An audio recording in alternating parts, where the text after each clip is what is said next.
Ananias Nananani Homes, a paradise for senior citizens Coimbatore. Page 7 booking started. பேர் மாத்தினாங்களா அந்த அம்மா, spelling மாத்திருந்தாங்கன்னா நல்லா இருந்திருக்கும். கரண்ட்ல ஐஏஎஸ் ஆபீசரா இருக்கிற ஒரு அதிகாரி வந்து தன்னோட பெயரை இப்படி அதிரடியா மாற்றம் செய்ய முடியும். ராஜேஷ் தாஸ் ஒரிசாவில் பிறந்தவர். ஸோ அதனால் அவர் ஐபிஎஸ்ல இருந்ததுனால மகளை வந்து மனம் முடிச்சு கொடுத்துட்றாரு. ஆனால் மனம் முடிச்சு கொடுத்ததுக்கு பின்னால் அந்த மனவாழ்வு வந்து அவ்வளவு அவங்களுக்கு திருப்தி தருவதாக இல்லை. 23 வயசுலேயே அவங்களுக்கு திருமணம் ஆகிடுது.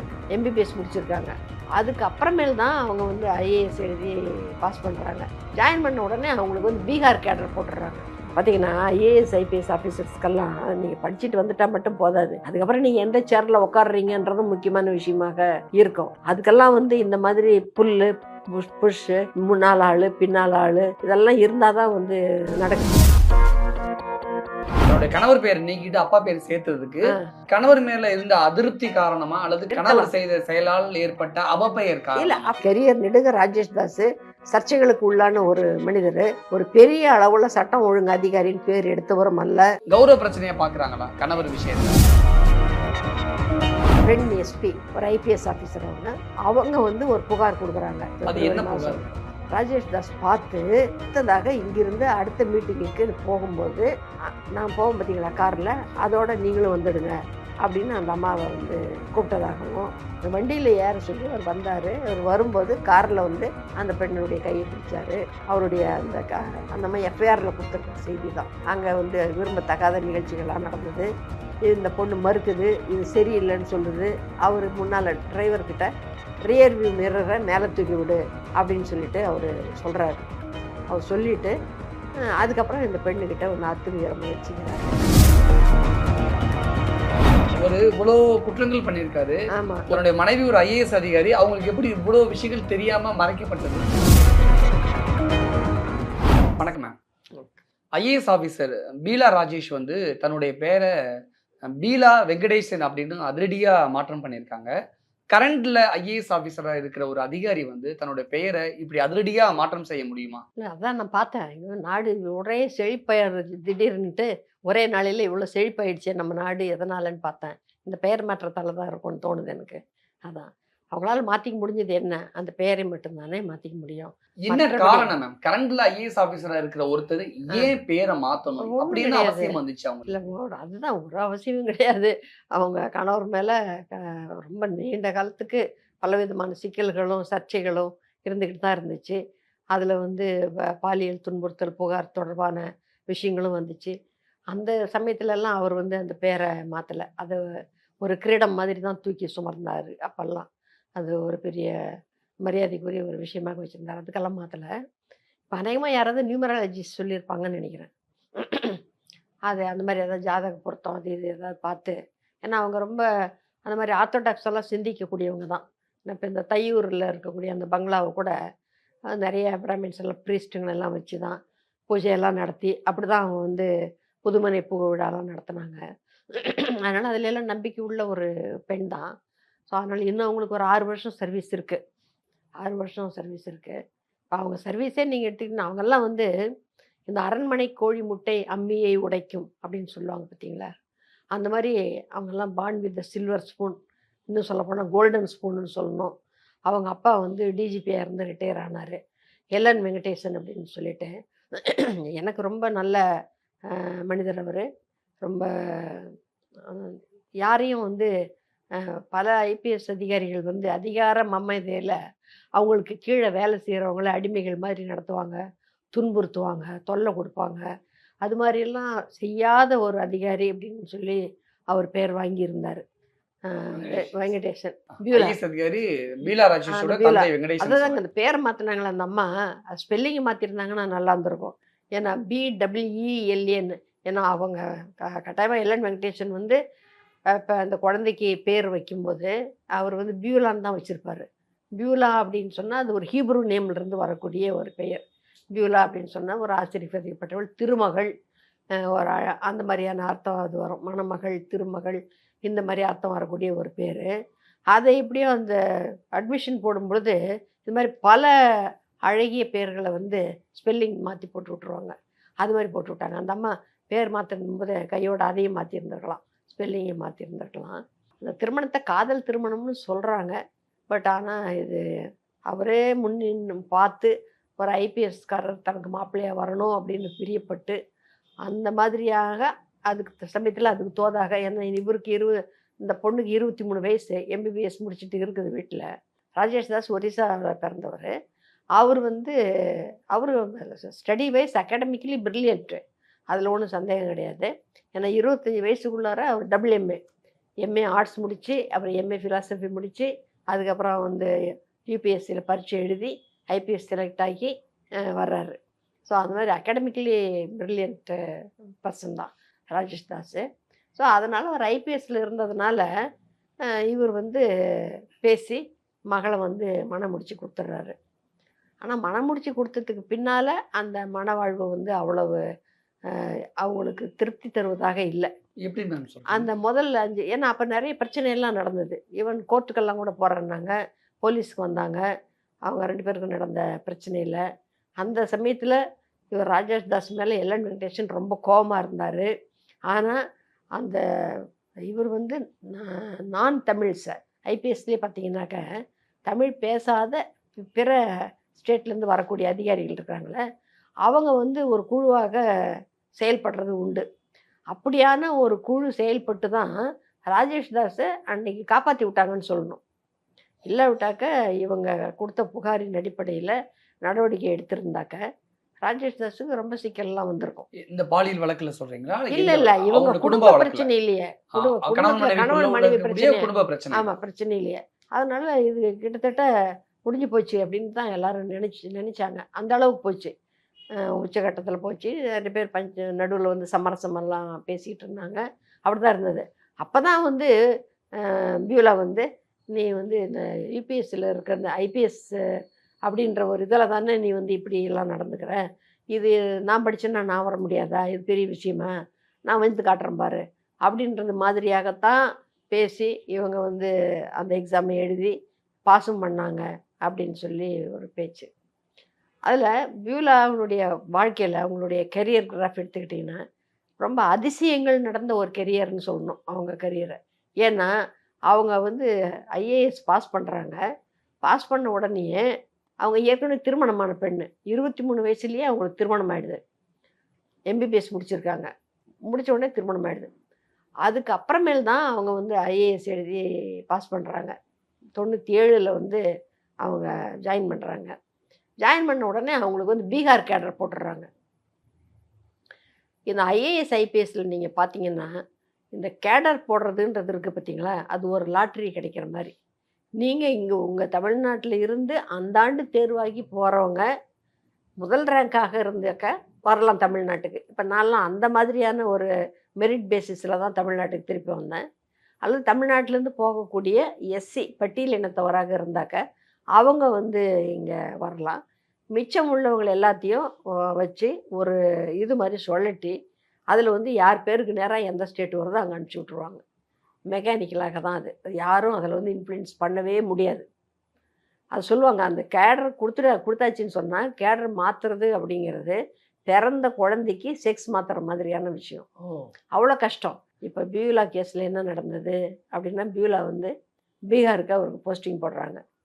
பீகாரில் போய் அந்த அம்மா வந்து ஒரு 3 வருஷம் வேலை பார்க்குறாங்க. அந்த 3 வருஷமும் நீங்கள் பார்த்தீங்கன்னாக்க ரொம்ப அயனான போஸ்டிங் தான். வந்து அங்கே இருக்கக்கூடியதுலேயே நல்ல மதிப்புக்குரிய ஒரு மாவட்டம். பார்த்தீங்கன்னா ஐஏஎஸ் ஐபிஎஸ் ஆஃபீஸர்ஸ்க்கெல்லாம் நீங்கள் படிச்சுட்டு வந்துட்டால் மட்டும் போதாது, அதுக்கப்புறம் நீங்கள் எந்த சேரில் உட்காடுறீங்கன்றதும் முக்கியமான விஷயமாக இருக்கும். அதுக்கெல்லாம் வந்து இந்த மாதிரி புஷ்ஷு, முன்னால் ஆள் பின்னால் ஆள் இதெல்லாம் இருந்தால் தான் வந்து நடக்குது. அப்படியெல்லாம் இல்லாத பல பேர் என்னை போல் இருக்கிறவங்க நல்ல பதவின்னு சொல்லப்பட்ட பதவிகளில் உட்கார முடியாமலேயே போயிடுது. இப்போ மாவட்டங்கள் எடுத்துக்கிட்டிங்கன்னா அன்றைக்கெல்லாம் வந்து சில மாவட்டங்களுக்கு போகிறதுக்கு அதிகாரிகள் வந்து கொஞ்சம் யோசனை பண்ணுவாங்க. பொதுவாகவே மதுரைக்கு கீழே இருக்கிற மாவட்டங்களுக்கு போகிறதுக்கு கொஞ்சம் யோசிப்பாங்க. ஏன்னா அதிக ஜாதி கலவரங்கள் நடக்கிற இடமாகலாம் இருந்துச்சு அப்போ. இப்போ எல்லா இடத்துலையும் ஜாதி கலவரம் நடக்குது, அப்போல்லாம் அப்படி தான்.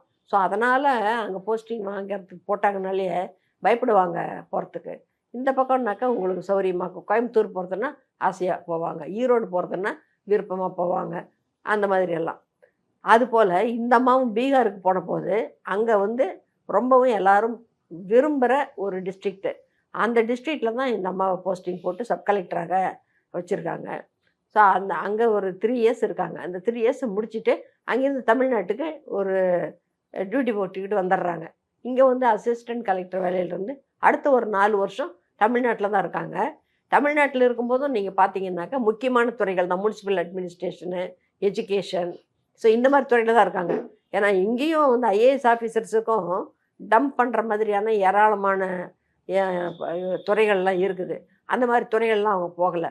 எல்லாமே வந்து ரொம்பவும் ரிமார்க்கபிளான, ரொம்ப ஒளி உமிழும் துறைகள் தான் ஒன்றும். நான் வந்து வருமானம் தரும் துறைகள்னு சொல்ல விரும்பலை.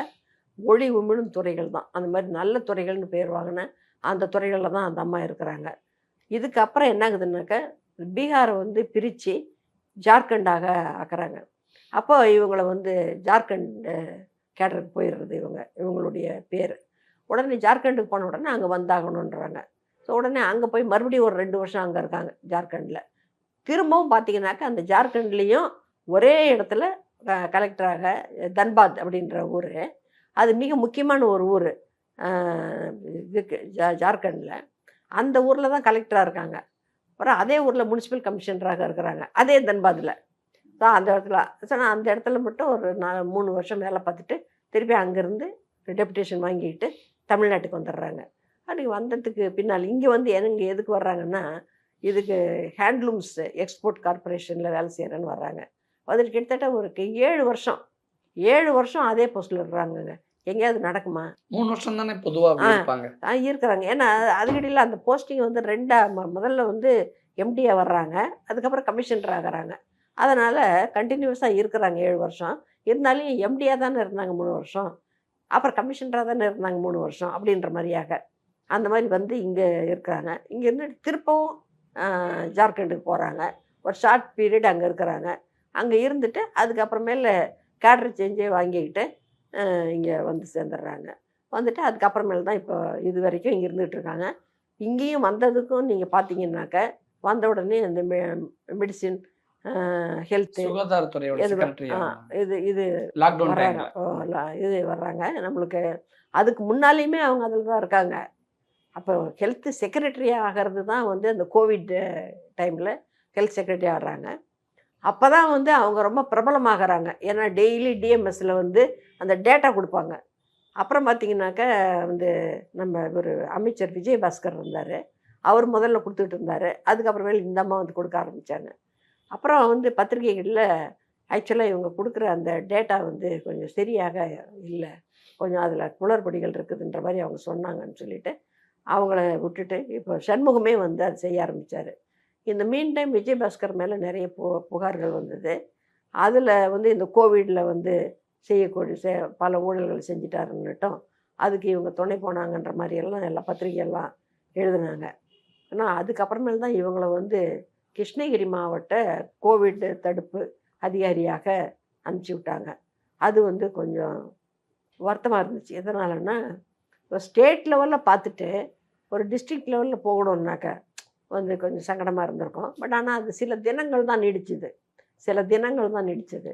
அதுக்கப்புறமேல் பார்த்திங்கன்னா கிட்டத்தட்ட ஹெல்த் செக்ரட்டரியை காட்டிலும் அதிக மதிப்பு வாய்ந்த, அதிகமாக விரும்பப்படுகிற கமர்ஷியல் டேக்ஸஸ் துறைக்கு அவங்கள போட்டுட்டாங்க. ஸோ அவங்க வந்து அங்கே போயிட்டாங்க. தன்னுடைய கணவர் பேர் நீக்கிட்டு அப்பா பேர் சேர்த்ததுக்கு கணவர் மேல இருந்த அதிருப்தி காரணமா, அல்லது கணவர் செய்த செயலால் ஏற்பட்ட அவப்பெயர் காரணமா? இல்ல அப்படின்னு பாத்தீங்கன்னா கௌரவ பிரச்சனையா பாக்குறாங்களா கணவர் விஷயம்? கணவர் செய்த செயல்ல வந்து இவங்க எடுத்துக்கிறதா இருந்தாக்க, இந்த கணவர் தான் வந்து இவங்க தான் அந்த கணவர் வந்து திருச்சியில கமாண்டண்டா வேலை பார்த்துக்கிட்டு இருந்தாரு.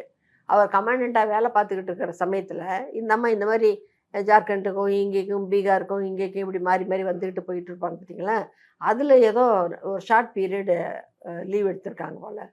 அந்த சமயத்தில் கணவரை பார்க்குறதுக்கு போயிருக்காங்க திருச்சிக்கு. போயிட்டு அங்கே ஈவினிங் எக்ஸசைஸ்க்காக வந்து பேட்மிண்டன் ஆடி இருக்காங்க. அப்போ இவரோட பேட்மிண்டன் நல்லா ஆடக்கூடிய ஒரு எதிராளி இருக்கணும் இல்லைங்களா. ஸோ அந்த பக்கம் ஒரு காவலர் தான் விளையாடுறாரு. அவர் ரெகுலராக விளையாடக்கூடியவர், போட்டிகளுக்கெல்லாம் போகக்கூடியவர்.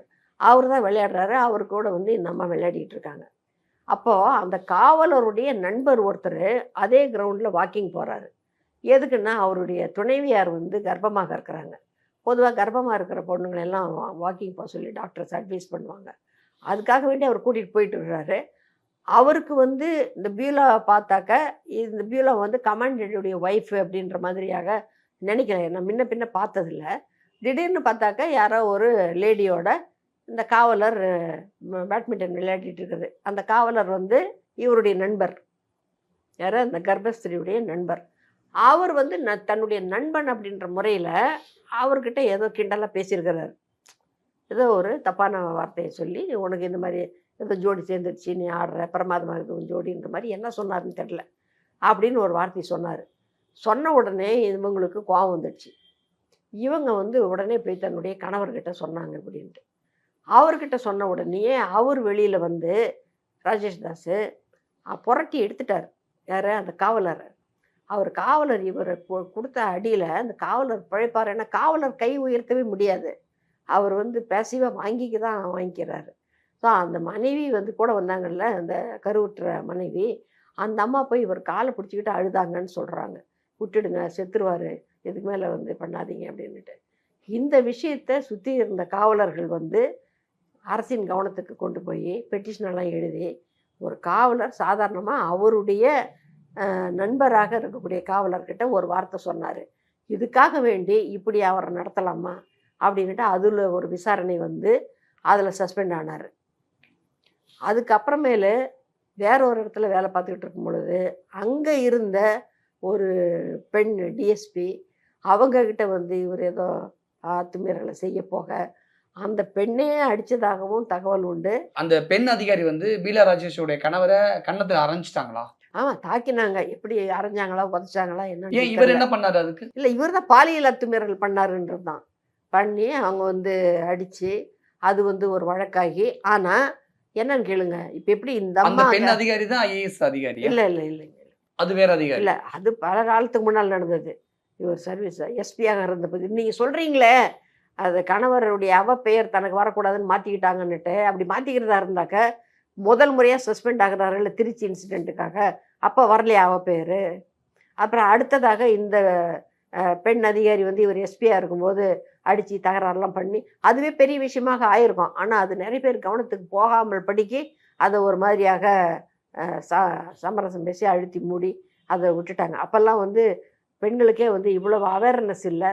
அப்போல்லாம் அந்த விஷாகா கமிட்டி அது இதெல்லாம் இவ்வளோ ஆக்டிவாக இல்லை. ஸோ அப்போ அந்த சமயத்தில் வந்து அந்த விஷயம் பெண் டிஎஸ்பி அதிகாரி ஒரு ஆண் எஸ்பி அதிகாரியே கன்னத்தில் அரைஞ்சதெல்லாம் தமிழ்நாடு போலீஸ்லயே வெளிவராத விஷயம், விஷயம். ஆமாம், வெளிவராமல் அதை அப்படியே நிறுத்திட்டாங்க. அதுக்கப்புறமேல் வந்து திருவள்ளூரில் எஸ்பியாக இருந்தார். அப்போ வந்து ஏதோ ஒரு கல்யாண மண்டபத்தை கட்டி அது விஷயமாக பிரச்சனையாகி ஜாங்கீர் டிஏஜியாக இருந்தார். அவர் அதை கேள்வி கேட்க போய் நிறைய ரசாபாசங்கள் நடந்தது. அப்போ வந்து பேர் வரலையா, அதுலேயும் வந்திருக்கணும். அப்புறம் விஜிலன்ஸில் வந்து ஊழல் வழக்கு தொடுத்து விசாரணையெல்லாம் நடந்தது, அதுவும் வந்திருக்கணும். அப்போல்லாம் ஒன்றும் வரல. அப்புறம் இப்போ கடைசி கட்டமாக அனைவருக்கும் தெரிஞ்ச இந்த பெண் எஸ்பி ஒரு ஐபிஎஸ் ஆஃபீஸர் அவங்க வந்து ஒரு புகார் கொடுக்குறாங்க 2021 பிப்ரவரி மாதம். அந்த புகார் வந்து அந்த அம்மா வந்து அப்போது முதல்வராக இருந்த எடப்பாடி பழனிசாமி வந்து பல மாவட்டங்களுக்கு போய் ஒரு தேர்தல் பிரசாரமாகவும் இருக்கிற மாதிரியாக தேர்தல் நெருக்கத்தில் இருக்குதுன்றதுக்காக நிறைய நலத்திட்டங்கள் உதவியெல்லாம் கொடுக்குறாரு. விவசாயிகள் மாநாடு போய் பார்க்குறாரு. ஸோ இதுக்காக வந்து நிறைய பயணங்களை அவர் வந்து மேற்கொள்கிறாரு. ஸோ அவர் டெல்டா மாவட்டங்களை நோக்கிய ஒரு பயணத்தை ஏற்பாடு பண்ண சமயத்தில் இந்த அம்மா வந்து பெரம்பலூர் மாவட்ட எஸ்பியாக இருக்கிறாங்க. ஸோ கரூர் மாவட்ட எல்லைக்கு அங்கே வந்து மீட்டிங் நடக்குது, கரூர் மாவட்டம். ஸோ அந்த மீட்டிங்குக்கு பந்தோபஸ்து போட்டிருக்காங்க. ஏன்னா எல்லாம் வந்து ஒரே டிஐஜி தான், அதனால் அங்கே இருக்கிற எஸ்பி தூக்கி இங்கே போடுவாங்க, வழக்கம்தான் அது. அதுக்காக வேண்டி இந்த அம்மா அங்கே வந்திருக்காங்க. இப்படி வந்திருக்கிறவங்கள ராஜேஷ் தாஸ் பார்த்து அடுத்ததாக இங்கிருந்து அடுத்த மீட்டிங்குக்கு போகும்போது நான் போவோம் பார்த்தீங்களா காரில், அதோட நீங்களும் வந்துடுங்க அப்படின்னு அந்த அம்மாவை வந்து கூப்பிட்டதாகவும் அந்த மாதிரி அவர் போனதாகவும், போகிற வழியில் பெரம்பலூரில் இந்த அம்மாவை ட்ராப் பண்ணிவிட்டு போயிட்டு மறுநாள் உளுந்தூர்பேட்டைக்கு நிகழ்ச்சிக்காக வர்றாங்க. அப்படி நிகழ்ச்சிக்கு வரும் பொழுது இந்த அம்மாவை தன்னுடைய வண்டியில் யார் சொல்கிறாங்க, அந்த வண்டியில் ஏற சொல்லி அவர் வந்தார். அவர் வரும்போது காரில் வந்து அந்த பெண்ணுடைய கையை பிடிச்சார். அவருடைய அந்த மாதிரி எஃப்ஐஆரில் கொடுத்துருக்குற செய்தி தான். அங்கே வந்து விரும்பத்தகாத நிகழ்ச்சிகள்லாம் நடந்தது. இந்த பொண்ணு மறுக்குது, இது சரியில்லைன்னு சொல்லுது, எனக்கு இது பிடிக்கலன்னு சொல்லுது. அவர் முன்னால் டிரைவர்கிட்ட ரியர் வியூ மிரரை மேலே தூக்கி விடு அப்படின்னு சொல்லிட்டு அவர் சொல்கிறாரு. அவர் சொல்லிவிட்டு அதுக்கப்புறம் இந்த பெண்ணுக்கிட்ட வந்து அத்துமீற முயற்சிக்கிறாரு. இதுக்குள்ளார வந்து உங்களுக்கு வழியில் வந்து கள்ளக்குறிச்சி எஸ்பி ஹக்கு நிற்கிறாரு, ஜியாவுல் ஹக் நிற்கிறாரு. அங்கே அவரை பார்த்து இவங்க வண்டியை ஸ்லோ பண்ணுறாங்க. இந்த வண்டியை ஸ்லோ பண்ணால் அவரை அவர்கிட்ட பேசுகிறதுக்காக. அப்போ இந்த பொண்ணு கதவை திறந்துட்டு இறங்கிடுது. இதுக்கிடையில் இது பின்னாலேயே வர சொல்லிட்டு வந்த இதனுடைய ஸ்டாஃப் கார் இருக்குதுங்களே, அதை வந்து இந்த அம்மாவுடைய பிஎஸ்ஓ ஒருத்தர் சுந்தர்ன்றவர், அவர் அதை எடுத்துக்கிட்டு வேறு இடத்துக்கு போயிடுறாரு. ஆனாலும் இந்த அம்மா வந்து ஜியாவுல் ஹக்கினுடைய காரில் ஏறிக்கிட்டு அதுக்கு ரொம்ப டிஸ்டர்ப்டாக இருக்காங்க. ஸோ ஓரளவுக்கு என்ன நடந்ததுன்றது அவங்களால கெஸ் பண்ண முடியுது. அங்கேருந்து அவருடைய வண்டி எடுத்துக்கிட்டு இந்த அம்மா பெரம்பலூருக்கு திரும்ப போயிட்டு அந்த இரவு வந்து ரொம்ப ஒரு சங்கடமான இரவாக இருக்குது. ஏன்னா இந்த பெண்ணினுடைய கணவர் வந்து ஐஏஎஸ் அதிகாரி. எந்த ஊரில்? அவர் டெல்லியில் இருக்கார். ஓகே. அவர்கிட்ட இந்த தகவல்கள் எல்லாம் சொல்கிறாங்க. சொன்ன பின்னால் அவர் வந்து அங்கே டெல்லி அளவில் தன்னுடைய சக அதிகாரிகள்கிட்ட சொல்லி எம்ஹெச்ஏ இருக்குது இல்லைங்களா, ஹோம் அஃபேர்ஸில் அங்கே இருக்கிற அதிகாரிகள்கிட்ட பேசி அவங்க வந்து இங்கே தமிழக அரசை இப்படி ஒரு சம்பவம் நடந்திருக்குது அப்படின்றத சொல்கிறாங்க. ஏன்னா இங்கே பார்த்தீங்கன்னாக்க இந்த சம்பவம் நடந்து 2 தினங்கள் ஆன பின்னாலேயும் கூட இந்த விஷயம் வந்து வெளியிலேயே வராமல் படிக்கி இதை வந்து பார்த்துக்கிறாங்க. பத்திரிகையாளர்களும் அதை வந்து எதுவுமே எழுதலை. இந்த அம்மா வந்து அடுத்த நாள் தான் முடிவு பண்ணி இது விஷயமாக டிஜிபியை பார்த்து, டிஜிபி வந்து திரிபாதி தான், அது ஒரு கதை. ஏன்னா அந்த திரிபாதியே வந்து மிக திறமையான ஒரு அதிகாரின்னு பேர் வாங்கினவர். இன்றைக்கி கூட நீங்கள் திருச்சிக்கு போனீங்கன்னா பல பேர் வந்துட்டாங்க, பல அதிகாரிகள் போயிட்டாங்க. ஆனால் திரிபாதின்ற பேரை சொன்னால் அங்கே இருக்கிற அனைவருக்கும் தெரியும். ஏன்னா இவர் அங்கே இருந்தபோது பல புதுமையான விஷயங்களாக செஞ்சார். கம்யூனிட்டி போலீசிங்னு சொல்லிட்டு ஒரு தெருக்கள் தோறும் காவலர்கள் போய் அங்கே இருக்கிற மக்களை அவங்க சந்தித்து, இது வந்து லண்டனில் தான் நடக்கும், அதை வந்து இங்கே செயல்படுத்தி பார்த்தவர் திரிபாதி. ஆனால் இந்த பாலியல் வழக்கில் வந்து அவர் ஒழுங்காக செயல்படலை அப்படின்னு அவர் ஒன்றும் அப்படி கிடையாது. அவர் ஒன்றும் பண்ண முடியாது. ஏன்னா அவர் வந்து அவ்வளோ சிறப்பாக செயல்படக்கூடிய ஒரு அதிகாரி இருக்கும் பொழுது, இது எலெக்ஷன் பக்கமாக வரக்கூடிய ஒரு ஆண்டாக இருக்கும்போது அவர் கையில் எல்லா பொறுப்புகளையும் விடுறதுக்கு பதிலாக என்ன பிரச்சனைன்னு தெரியல. இந்த இவருக்கு வந்து அவருடைய கெரியர் நெடுக ராஜேஷ் தாஸ் சர்ச்சைகளுக்கு உள்ளான ஒரு மனிதர். ஒரு பெரிய அளவில் சட்டம் ஒழுங்கு அதிகாரின்னு பேர் எடுத்தவரும் அல்ல. ஏன்னா முல்லை பெரியார் சமாசாரத்தில் ஒரு பெரிய சிக்கலை உண்டு பண்ணி வச்சார். பரமக்குடியில் துப்பாக்கி சூடு நடத்தினார். அதுக்கப்புறம் தூத்துக்குடியில் இருந்தபோது நீங்கள் பார்த்தீங்கன்னா அந்த கூடங்குளம் விவகாரத்தில் போய் பிரச்சனை, நான் தனியாக சந்திப்பேன் நான் அப்படின்ட்டு போய் அங்கே பிரச்சனையாக்கி அங்கே இருக்கிற மக்கள்லாம் இவர் கொண்டு போய் கடற்கரையில் போட்டு புரட்டி எடுத்தாங்க. அதில் துப்பாக்கி அங்கே விட்டுட்டு வந்துட்டார். அப்புறம் போலீஸ்காரங்க போய் அந்த துப்பாக்கி எடுத்துகிட்டு வந்து கொடுத்ததாக தகவல். இதே மாதிரியாக துப்பாக்கியை பசுபதி பாண்டியனுக்கும் வெங்கடேஷ் பண்ணையாருக்கும் பிரச்சனை நடந்த சமயத்தில் அங்கேயும் போய் நான் தனி மனிதனாக சந்திப்பேன் அப்படின்ட்டு போய் அப்புறம் வடிவேல் மாதிரியாக அவங்கெல்லாம் போட்டு ஒரு வழி பண்ணவும் அங்கேருந்து வந்த வேகத்தில் ஓடி வந்த வேகத்தில் துப்பாக்கி விட்டு வந்துட்டார். அங்கேயும் அதுக்கப்புறமேல தான் போய் காவலர்கள் வந்து அந்த துப்பாக்கி மீட்டு எடுத்துகிட்டு வந்து கொடுத்தாங்க. இதுதான் இவர் சட்டம் ஒழுங்கை இவர் எப்படி பார்த்துக்கிட்டாருன்றதுக்கான மைல்கல் சமாச்சாரங்கள் இதெல்லாம் தான். புரிஞ்சுங்களா? இப்போ தனி மனித வாழ்க்கையில் என்னென்ன பண்ணாருன்றதுக்கு இருக்குது தகவல்கள். இப்போ காவல்துறை அதிகாரியாக சட்டம் ஒழுங்கில் என்னென்ன செஞ்சாருன்னாலையும் இந்த மாதிரி சம்பவங்கள் தான் இருக்குது. மற்றபடி ஒன்றும் பாராட்டி சொல்லக்கூடிய அளவுல சட்டம் ஒழுங்கு அதிகாரி ஒரு இவ்வளோ குற்றங்கள் பண்ணியிருக்காரு. ஆமா, ஒரு தன்னுடைய மனைவி ஒரு ஐஏஎஸ் அதிகாரி, அவங்களுக்கு எப்படி இவ்வளவு விஷயங்கள் தெரியாம மறைக்கப்பட்டது? எப்படி அவங்களுக்கு தெரியாதுன்னு நீங்க நினைக்கிறீங்க? எப்படி எல்லா பத்திரிகையிலும் வந்துட்டு தான் இருக்குது. என்னன்னு தெரியல நமக்கு, என்ன அவங்க 2 பேருக்கு இடையில என்ன மாதிரியான ஒரு அண்டர்ஸ்டாண்டிங் இருக்குதுன்னு நம்மளுக்கு சொல்ல முடியாது.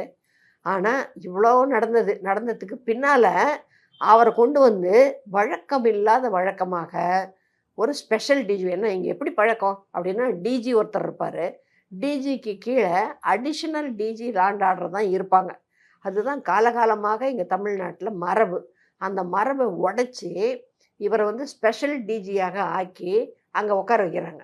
ஆனா ஒரு டைரக்டா ஒரு ஐபிஎஸ் ஆபீசர் மேல போய் கை வைக்கிறதுங்கிறது வந்து அதுதான் முதல். அதுதான் இவருக்கு பதவி உயர்வு கொடுத்த அந்த விஷயம் தான் இவரை தூண்டி விட்டுதா?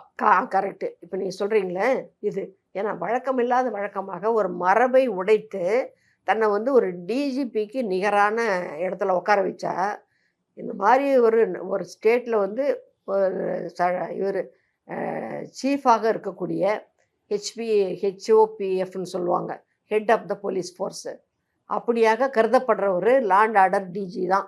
மற்ற டிஜி எல்லாம் இருக்காங்க, அவங்க பேரெல்லாம் கூட நம்மளுக்கு தெரியாது.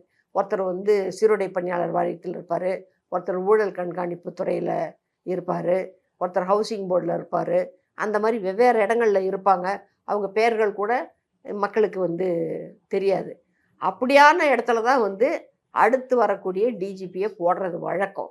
டிஜிபி இருக்கிற அதே அலுவலகத்தில் டிஜிபி இருக்கிற அறைக்கு நேர் எதிரான ஒரு அறையில் கொண்டு போய் ஸ்பெஷல் டிஜின்னு ஒருத்தரை உட்கார வச்சது தமிழக காவல்துறை வரலாற்றிலேயே இதுதான் முதல் முறை. அது செய்யும் பொழுது அந்த பதவியை ஏற்கிற ஒரு மனிதருக்கு தனக்காக விதிகள் மீறப்படுகின்றன, தனக்காக புதிய விதிகள் உருவாக்கப்படுகின்றன. தான் வந்து ஏதோ ஒரு பெரிய கெத்து, தான் என்ன வேணாலும் தான் செய்யலாம், அரசு தன்னை ஆதரிக்கும் அப்படின்றது மாதிரியான ஒரு தைரியம் அவருக்கு வந்துடுது. அதனால தான் இங்கேருந்து பெங்களூர் வரைக்கும் போகிறாரு. சசிகலாம்மா வர்றாங்க. வரும்பொழுது அவங்க தமிழ்நாட்டு எல்லைக்கு வந்த உடனே கொடியை வச்சுக்கக்கூடாது அப்படின்னு சொல்லி ஒரு ஆர்டர் ஒன்று இருக்குது. ஸோ அந்த ஆர்டர் அதிமுக கொடியை அவங்க பறக்க விடக்கூடாது. இப்போ சொல்கிறாங்க இல்லையா, ஓபிஎஸ்க்கு அதை பயன்படுத்தக்கூடாதுன்னு சொல்லிட்டு, அது மாதிரியாக அதை செயல்படுத்துறதுக்கு இவர் தான் இங்கேருந்து போகிறாரு. அங்கே இருக்கக்கூடிய எஸ்பி இருக்கிறாரு, டிஐஜி இருக்கிறாரு, ஐஜி இருக்கிறாரு, எல்லாம் இருக்காங்க. அவங்கெல்லாம் பாரு சொன்னால் பார்ப்பாங்க. ஆனால் இவர் இங்கிருந்து அங்கே போகிறார். ஏன்னா அது வந்து ஆள்பவர்களை மகிழ்ச்சிக்குள் ஆழ்த்தும் அப்படின்னு அவர் நினைக்கிறாரு, அல்லது தனக்கு கொடுத்த இந்த பதவிக்கு தான் காட்டும் நன்றின்னு நினைக்கிறாரு, அதுக்காக போகிறாரு. ஸோ இந்த மாதிரியான காரியங்களை எல்லாம் செஞ்சு அவருக்கு வந்து தான் ஏதோ முதல்வருக்கு மிக நெருக்கமானவன், தான் எது செஞ்சாலும் தப்பித்து கொள்ளலாம். ஏன்னா இது வரைக்கும் அந்த மாதிரி தான் நடந்து. அப்படியான ஒரு மமதை, அப்படியான ஒரு எண்ணம் தான் இவர் வந்து பாலியல் அத்துமீறலுக்கு தூண்டி விட்டுச்சா? இருக்கலாம் அந்த இது. ஏன்னா இவர் அதுக்கு முன்னாலேயே அந்த அம்மா வந்து இதுலேயே எஃப்ஐஆர்லேயே கொடுக்குறாங்க. இதுக்கு முன்னே ஒரு தடவை இந்த சம்பவம் நடக்கிறதுக்கு முன்னால் அவர் பெரம்பலூருக்கு வந்திருந்த சமயத்தில் அந்த குறிப்பிட்ட எஸ்பி இருக்காங்களா, ஐபிஎஸ் ஆஃபீஸரு, அந்த அம்மாவை ஃபோட்டோ எடுத்திருக்கிறாரு. இந்த அதிகாரி எடுத்திருக்காரு. எடுத்து அந்த ஃபோட்டோவை அவருடைய ஃபேவரட் ஃபோட்டோஸ் அப்படின்னு சொல்லிட்டு அவருடைய செல்ஃபோனில் சேமித்து வச்சுருக்கிறாரு. அதை வந்து அந்த அம்மா கிட்ட காமிக்கிறாரு. இந்த மாதிரி உன்னுடைய புகைப்படத்தை நான் வச்சுருக்கேன், என்னுடைய ஃபேவரட்ஸ்ன்னு போட்டு வச்சுருக்கேன் பாரு, அடிக்கடி எடுத்து நான் பார்ப்பேன் இதை அப்படின்னு சொல்கிறாரு. ஸோ இப்படி பார்த்து இவருக்கு வந்து எண்ணங்கள் வந்துருச்சோ என்னமோ தெரியல. ஸோ அங்கே போய் அந்த முயற்சி பண்ணுறாரு. அது ஒரு ஐபிஎஸ் ஆஃபீஸரு, ஒரு பெண்மணி, அவங்க கணவர் வந்து ஐஏஎஸ்ல இருக்கிறாரு. எந்த ஒரு பயமுமே இல்லை. ஏன்னா அவங்களுக்கு வந்து சட்டம் தெரியும், அவங்களுக்கு என்னென்ன நடவடிக்கை எடுக்கணுன்றது தெரியும். அப்படின்றதெல்லாம் கூட எதையுமே நினைக்காம அப்படி எப்படி தன்னை மீறின ஒரு காம இச்சையோ காம வெறியோ எப்படி வரும்னு சொல்லி தெரில, அது மாதிரி பண்ணுறாரு. அதுக்கப்புறம் அவங்க புகார் கொடுக்கறதுக்கு வர்றாங்க. அந்த புகார் கொடுக்கறதுக்கு வரும்போது அந்த வர்ற வழியில் இருக்கக்கூடிய ஒரு 3 அதிகாரிகள்கிட்ட பேசுகிறாரு. பேசி நீங்கள் கொஞ்சம் பேசுங்க, ஏன்னா அந்த அம்மாவுடைய ரேங்க் இவங்க எஸ்பி. ஸோ அதனால் எஸ்பி ஜியாவுல் ஹக்கு கிட்ட, அப்புறம் இன்னொரு எஸ்பி தீபா இவங்க மிட்டல் இருக்காங்களா அவங்கக்கிட்ட, அப்புறம் இன்னும் ஒரு யாரோ அபினவ் அப்படின்னு ஒருத்தர் அவர்கிட்ட, அவங்கக்கிட்ட எல்லாம் பேசி நீங்கள் அந்த பொண்ணுக்கிட்ட பேசி கொஞ்சம் சமரசம் பண்ணி விடுங்க அப்படின்னு கேட்குறாரு. அப்புறம் அந்த பொண்ணு அதையும் கேட்குறதில்ல, கேட்காம அது பாட்டுக்கு வந்துக்கிட்டே இருக்குது. உடனே என்ன செய்கிறாரு, இந்த செங்கல்பட்டு எஸ்பி கண்ணன் இருக்கிறாரு, அவருக்கு தகவல் சொல்லி அந்த அம்மா வர்றாங்க, இந்த வண்டியை மறித்து அவங்கள திருப்பி போக சொல்லுங்கள், என்கிட்ட பேச வைங்க, அவங்கள நீங்கள் சொல்லுங்கள், அவங்க பேசினா ரைட்டு, அவங்க பேசலைன்னா உங்கள் ஃபோன்லேயாவது கால் போட்டு கொடுங்க அப்படின்னு சொல்கிறாரு. அதை வந்து அப்படியே ஒரு கீழ்ப்படுதலோட கண்ணன் செஞ்சிட்டாரு. எனக்கு தெரிஞ்சு கண்ணன் மேலே ஒன்றும் குற்றம் இருக்கிறதா நான் சொல்ல மாட்டேன். மற்றபடி நீதிபதி என்ன நினைக்கிறாங்கன்னு தெரியல. ஆனால் எனக்கு தெரிஞ்சு, ஏன்னா காவல்துறையை பொறுத்தளவுலையும் எந்த சீருடை பணியிலையுமே நீங்கள் பார்த்தீங்கன்னா மேலதிகாரி சொன்னால் கேள்வி கேட்குறது இல்லை கீழே இருக்கிறவங்களுடைய வேலை. It is not for us to ask what and why, but to lay down and die. Rajesh தாஸோடைய தற்போதைய நிலைமை என்ன? அவருக்கு ஒன்றும் இல்லை, அவர் சந்தோஷமாக தான் இருக்கிறார். அவருக்கு வந்து இந்த 2 வருஷம் வழக்கு நடந்ததுங்க. அந்த வழக்கே 2 வருஷம் நடந்திருக்க வேண்டிய வழக்கே கிடையாது. ஏன்னா அவங்களுக்கு வந்து சொல்கிறவங்க வந்து ஒன்றும் விவரம் தெரியாத ஆள் கிடையாது. இது யாருக்கும் தெரியாத சம்பவமும் கிடையாது. ஏற்கனவே எல்லாரும் பார்த்து சம்மந்தமாக இதில் வந்து தனியாக 6 பேர் கொண்ட ஒரு குழுவை வேற அமைச்சாங்க அரசு. அமைச்சு அதில் வந்து ஜெயஸ்ரீ ரகுநாதன் இருந்தாங்க. அவங்க ஒரு ஹைலி எஃபிஷியன்ட் ஆஃபீஸர். அவங்க வந்து எந்த சார்பு நிலையமும் எடுக்காத ஒருத்தருங்க. அவங்கக்கிட்ட சீமா அகர்வால் இருந்தாங்க, சாமுண்டீஸ்வரி இருந்தாங்க, அருண் இருந்தார். அதுக்கப்புறமேல ஆக்டிவிஸ்ட் ஒரு அம்மாவும் அதில் இருந்தாங்க, ஜோனான்னு சொல்லி. இவ்வளோ தூரம் இருந்தும் அந்த கேஸோட நிலைமை இல்லை, அவங்கெல்லாம் இருந்து அவங்களும் வந்து இவர் செஞ்சது குற்றம்னு தான் அவங்க சொல்கிறாங்க. இங்கே நீதிமன்றத்தில் வந்து இந்த வழக்கை 2 வருஷத்துக்கு 2 வருஷம் ஆயிருக்கக்கூடாத ஒரு வழக்கை நடுவில் பெட்டிஷன் போட வேண்டியது, அதுக்கப்புறமேல் ஆஜராகாமல் விட வேண்டியது, அது இந்த மாதிரி கால நீட்டிப்பெல்லாம் செஞ்சு தான் வந்து அந்த வழக்கு வந்து 2 வருஷம் ஆச்சு. 2 வருஷத்தினுடைய முடிவில் அவங்க நீதியரசர் புஷ்பராணி அவர்கள் வந்து அவங்க ஜட்ஜ்மெண்ட்டு கொடுக்குறாங்க. பட் ஆக்சுவலாக அந்த ஜட்ஜ்மெண்ட்டு கொடுத்த போதே பார்த்திங்கன்னா எனக்கெல்லாம் வந்து அது நியாயமான ஜட்ஜ்மெண்ட் மாதிரி தெரியல. பட் நம்ம அதை சொல்லக்கூடாது. அது என்ன ஜட்ஜ்மெண்ட்? இல்லை, என்னன்னாக்க ஒரு அந்த 354 ஐபிசி செக்ஷன் போட்டிருக்காங்க. அந்த 354 ஐபிசி ஒரு பெண்களை வந்து மானபங்கப்படுத்துதல், கண்ணிய குறைவாக நடத்துதல், அவங்கக்கிட்ட செக்ஷுவல் அட்வான்சஸ் பண்ணுறது, அதுக்கு ஏற்றது மாதிரியான நகர்வுகளை செய்தல், படங்களை காட்டுதல், இந்த மாதிரி செக்ஷன் அது. அதில் வந்து குற்றம் நிரூபிக்கப்பட்டால் 3 ஆண்டுகள் சிறை தண்டனை அப்படின்னு இருக்குது. அதுக்கடுத்தது கிரிமினல் இன்டிமிடேஷன் ஒன்று இருக்குது. அந்த கிரிமினல் இன்டிமிடேஷனுக்கும் உங்களுக்கு தண்டனை கொடுக்கறதுக்கு வாய்ப்பு இருக்குது. அதுக்கப்புறமேலு section 4 of Tamil Nadu prohibition of harassment of women அப்படின்ட்டு ஒன்று இருக்குது. அது ரொம்ப வலிமையான ஒரு செக்ஷன் அது. அந்த செக்ஷன் படி ஒரு 3 ஆண்டுகள் தர வேண்டியதாக இருக்குது. அப்போது அதுக்கு ஒரு 3 ஆண்டு, இதுக்கு ஒரு 3 ஆண்டு, கிரிமினல் இன்டிமிடேஷனுக்கு 1 ஆண்டு, இது மட்டும் சேர்ந்தாலேயே அதுவே ஒரு 7 ஆண்டு வருது. அப்புறம் அதில் ஃபைனுன்னு தான் சொல்லியிருக்குது. இந்த ஃபைனுன்னு சொன்னாக்கா நீங்கள் அதில் 10 லட்சம் கூட போடலாம், 20 லட்சம் கூட போடலாம். ஆனால் இவங்க 10,000 போடுறாங்க. 2 10,000ங்களும், அதான் 2 செக்ஷனுக்கு 2 10,000ங்களும், அதுக்கு ஒரு 3 ஆண்டு தண்டனை, இதுக்கு ஒரு 3 ஆண்டு தண்டனை. ஆனால் அந்த 2 3 ஆண்டு தண்டனைகளையும் சைமில்டேனியஸாக அப்படின்னா என்ன அர்த்தம் அப்படின்னா, நீ 3 + 3ன்னு இருக்க வேண்டியது கிடையாது.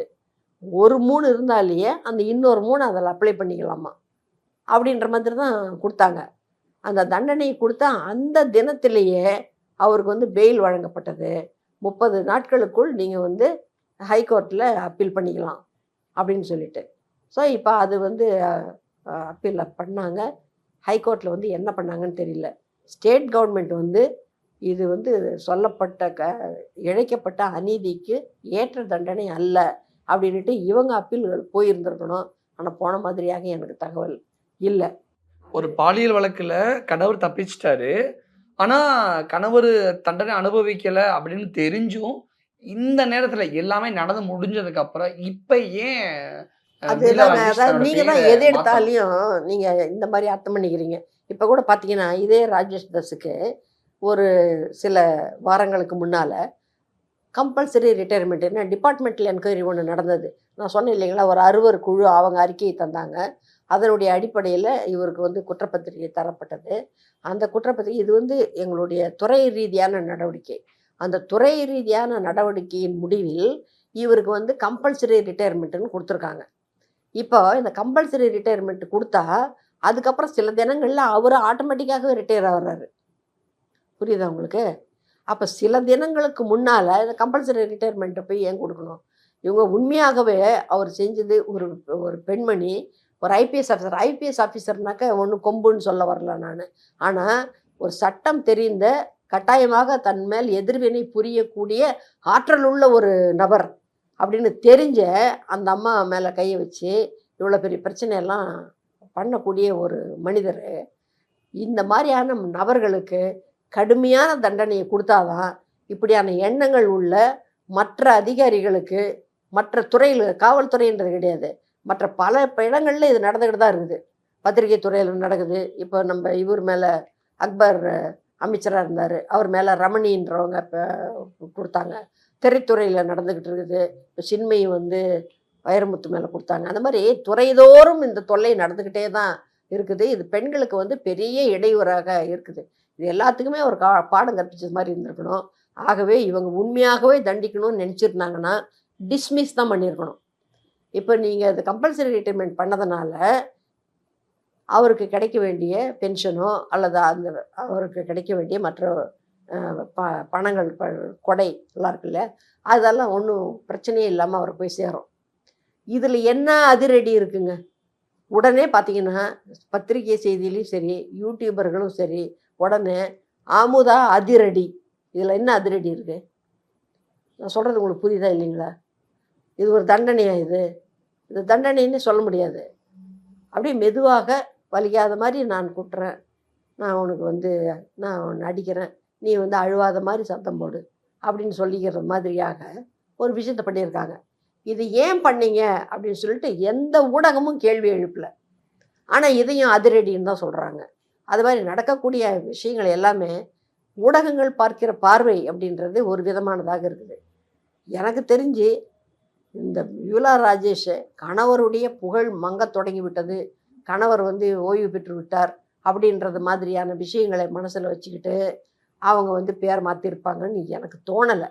எனக்கு வந்து பீலா ராஜேஷ் எல்லாம் நண்பர் கிடையாது, அதனால் நான் அவங்கக்கிட்ட எனக்கு பேசவும் முடியாது. எனக்கு தெரிஞ்சு ஏதாவது ஜோசியக்காரங்க சொன்ன காரணத்துக்காக, நியூமராலஜி காரணத்துக்காக அவங்க மாற்றி இருக்கக்கூடும். ஆனால் எந்த கோணத்தில் இருந்து பார்த்தாலும் வெங்கடேசன் என்றவர் எங்களுக்கெல்லாம் அதிகாரியாக இருந்தவர்.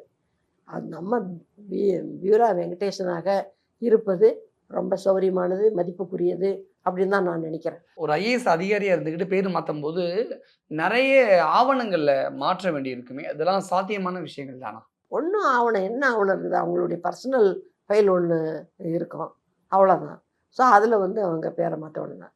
இனிமேல் அவங்க அவங்களுடைய லெட்டர் பேடு, அவங்க கையெழுத்து போடுறது, அதில் எல்லாம் வந்து அவங்க இப்படியாக போட்டுக்குவாங்க. ஏன்னா கெசட் நோட்டிஃபிகேஷன் கொடுத்துட்டாங்க தானே, அதனால் அது எப்படி வேணாலும் எங்கள் மாற்றிக்கலாம். இன்னும் பார்த்துக்கிட்டே இருங்க. இந்த ராஜேஷ் தாஸ் வந்து அவருடைய புகைப்படங்களை பிரசுரிக்கக்கூடாது என்றும், அவருடைய பெயரை உச்சரிக்கக்கூடாது என்றும் அப்படியெல்லாம் வந்து கோர்ட்டுக்கு போய் ஆர்டர் வாங்கினார். இந்த மாதிரி ஆர்டர்லாம் கொடுக்குறாங்கங்க கோர்ட்டில். நம்ம அதை பற்றி எதுவுமே பேசக்கூடாது, ஏன்னா பேசினா கண்டெம்ட் ஆஃப் கோர்ட் ஆகிடும். ஆகவே அதை நம்ம விட்டுருவோம். இன்னைக்கு அவர் பேர் நம்ம 2 பேருமே பேசியிருக்கோம். இல்லை, அது கடந்து போய்விட்டது. ஆனால் ஒரு காலகட்டத்தில் அப்படியான ஒரு உத்தரவை வந்து அவர் வாங்கியிருந்தாங்க. இப்போ சொல்லலாம். நிறைய விஷயங்களை எங்க கூட ஷேர் பண்ணிக்கிட்டீங்க. மிக்க நன்றி ma'am. Ananias Nananani Homes, a paradise for senior citizens, Coimbatore. Pay 7 booking started.